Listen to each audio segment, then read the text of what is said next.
You ever seen someone and just got that feeling that they aren't friendly? Or have you ever met someone that was warm and inviting and you became friends with them immediately? See, you judge a person like the cover of a book, no matter what your teachers told you. It's how we evolved, as we needed to know who was trustworthy, who was a leader, and who we should stay away from. Today, we are going to be going over 8 psychological tricks that will help you nail a first impression in any environment. Number 1, practice confident body language. There have been many studies conducted that show that your body language not only influences your physiology, but also the nature of the people that are around you. If you have your arms crossed, your feet tapping nervously, and you have your legs in a crisscross position under your chair, you'll be seen as timid and closed off. Instead of hoping that someone will help you break out of it, you have to do it yourself. Practice at home by sitting up straight, opening your arms up, and widening your legs as to take up more space in the room. You will appear and actually feel more confident if you make this a habit. There's plenty of things you can do that physiologically affect your mental state and how others see you. Try to place your chin straight up to look confident. Walk with your shoulders back and your chest forward, and look people in the eye when you're talking to them. Step number 2, be on time. Now this applies to many business situations, whether that be a job interview, a mentorship, or even just a class. You want to be on time and there's no excuse. If this is an important meeting, set aside time to get ready, to get there early, and some buffer time just in case there's something like extra traffic or you're missing a flight. Being on time shows that you take them seriously. However, there are times that you can be late, and I will be going over that in step 8. I used to be in band, and in fact, I played the flute for those of you who don't know, and no, it's not a girly instrument. Anyways, they have this saying in band: if you're early, you're on time. If you're on time, you're late. And if you're late, you're already running some laps. I think this can be applied to life too. If you're late to market with a new product, you're going to lose money.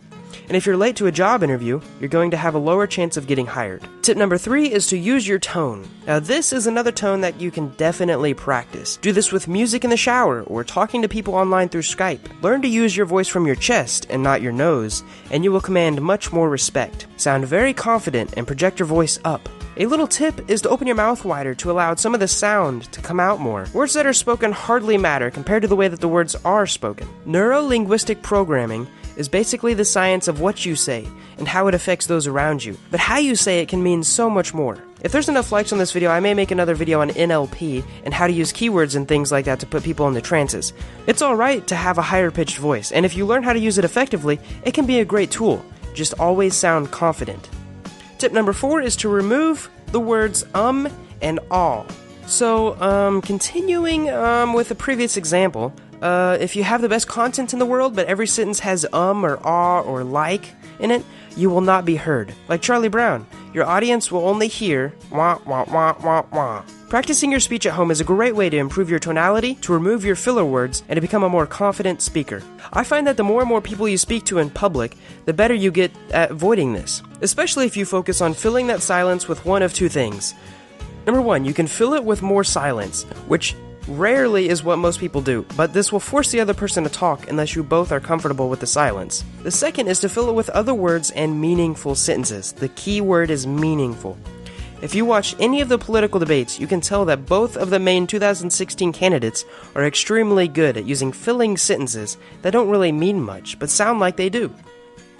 Tip number 5 is grooming. Grooming is key because the first thing that people look at is the face. If you have yellow teeth, bad hair, and you haven't shaved recently or at least maintained your facial hair, people will also assume that you smell bad and won't want to associate with you. I know it's politically incorrect to make these assumptions, but people still do it, and that's the point. I personally struggle with yellower teeth since I drink a lot of coffee, but I have found a few effective ways to help. There are also tons of tutorials you can watch and products you can buy to help style your hair in a more attractive manner. Appearances matter even more today with social media, where many get their first impression from a profile picture before even meeting you. So be sure to get a haircut at least once a month, clean up, and look sharp. I also suggest watching Alpha M's video on how to take a profile picture. Tip number 6 is attire. Attire and the clothes you wear is important as well, because after your face, people judge you based on what you're wearing. See, I had this friend who applied to a local grocery store. He went in for the interview wearing a button-down shirt, slacks, and some nice dress shoes.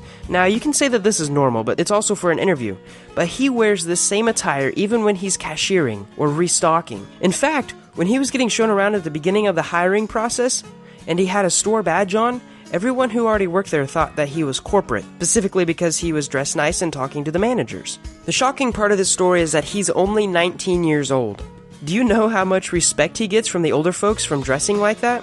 He said some guy came in on his second day, asked him which TV to buy, and then the older gentleman bought the TV without even looking at the specs. I don't know if this is respect or not, but I thought it was interesting.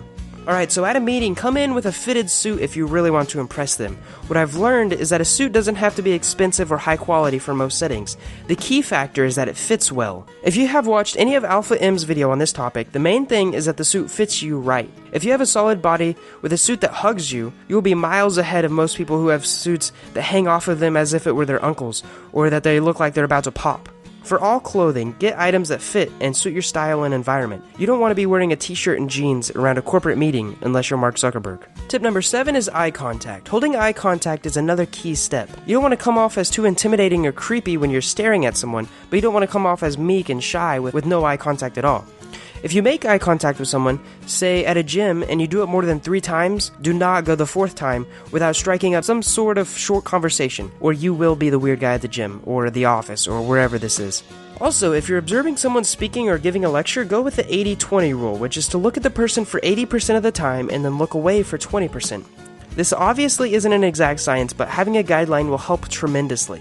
Tip number 8 is to know your audience. Now this is the final step. You wouldn't wear a t-shirt to a meeting, and you wouldn't wear a suit to a friend's house to hang out, unless you were that friend that I mentioned earlier. This is pretty obvious, but knowing this can help you adapt to new situations, specifically when meeting new people, and helping you become more confident when meeting them. When speaking, if it's a casual conversation, telling embarrassing stories can also help both of you open up. But make sure that it's not demeaning or hurting anyone else's feelings, as a blow to someone's ego can also make you seem aggressive. Nobody really wants to hang around someone they fear will mock them or call them out. In the end, though, you want to know your audience, understand which jokes are acceptable and which are not, and you can do this by researching their culture. So we have provided you with the steps to improve in each area, so all you have to do is to make them habits, one at a time. If you can't, focus on one specific topic and work on it. They will slowly become ingrained into your character and eventually become more and more confident when you meet more people.